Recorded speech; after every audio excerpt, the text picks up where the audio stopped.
Today, we will discuss Google Code Jam 2020 Qualification Round Problem 5 Indicium. At first, I tried to use recursion, but later I realized it won't work. Then I found when the values on the main diagonal are the same, we can surely have a solution. So I guess we should try to keep the values on the main diagonal as same as possible. So, if the values on the main diagonal are the same except one value, what shall we do? The answer is, under such condition, we can't get a Latin square. The reason is obvious. So, if the values on the main diagonal are the same except two values, what shall we do? I checked the explanation on the Google Code Jam web page and figured out the solution for this problem. The solution is, first, for n equals 2 and n equals 3, we will output the answer directly. Then we will have a look at the impossible cases. As we had pointed out before, if the values on the main diagonal are the same except one value, we can't get a Latin square. So, if k equals n plus 1, or if k equals n squared minus 1, we can't get a Latin square. For all other cases, we can always get a Latin square.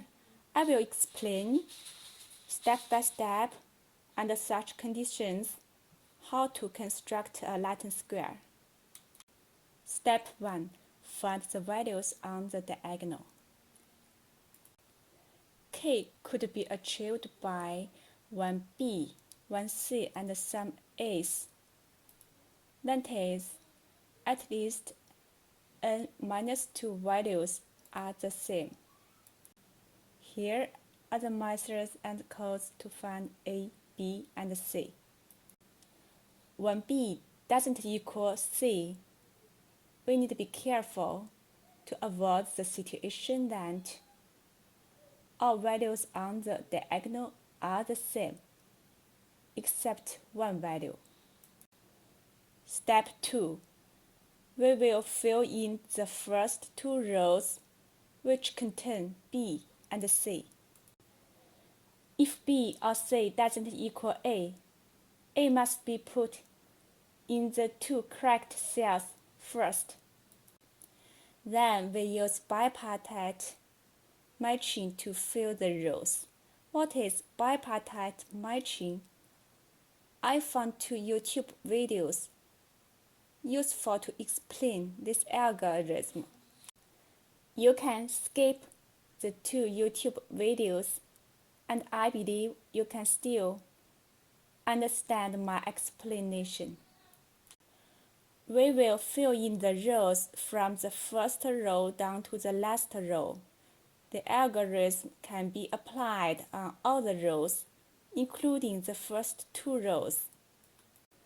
We first connect the cell to all the numbers, which are allowed to be filled in that cell. In the left picture, for example, number 1, 2, and 3 are allowed to be filled in cell 1 or column 1. Number 2 and 3 are allowed to be filled in cell 2 or column 2. Only number 3 could be filled in cell 3 or column 3. Let's look at the right picture. Suppose we have already filled the first 3 rows.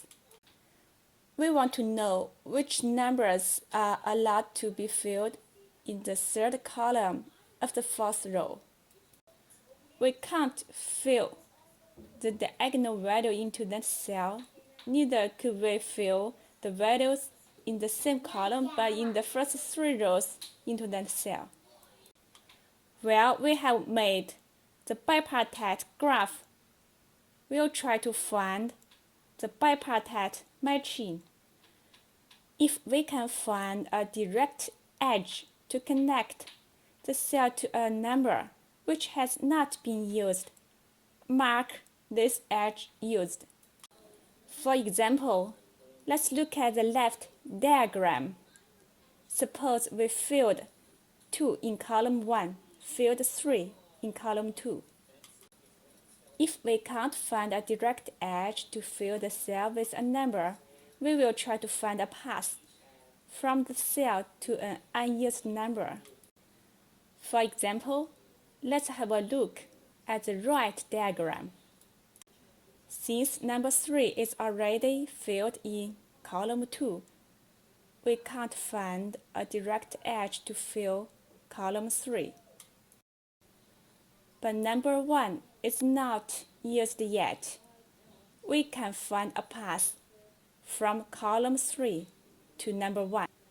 The path is composed of the following edges: edge between column 3 and number 3, edge between column 2 and number 3, edge between column 2 and number 2, edge between column 1 and number 2, edge between column 1 and number 1.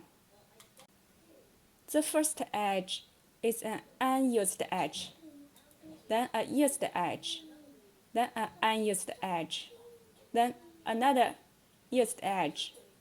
The last one is an unused edge.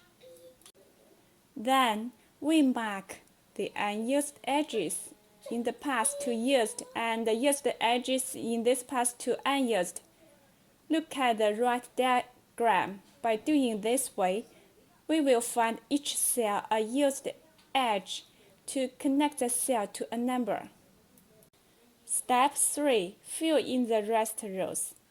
The explanation on Google Code Jam says once we fill in the first 2 rows contain B or C, we will never run into any issues filling in the rest rows. I didn't check it in details, but I believe it's correct.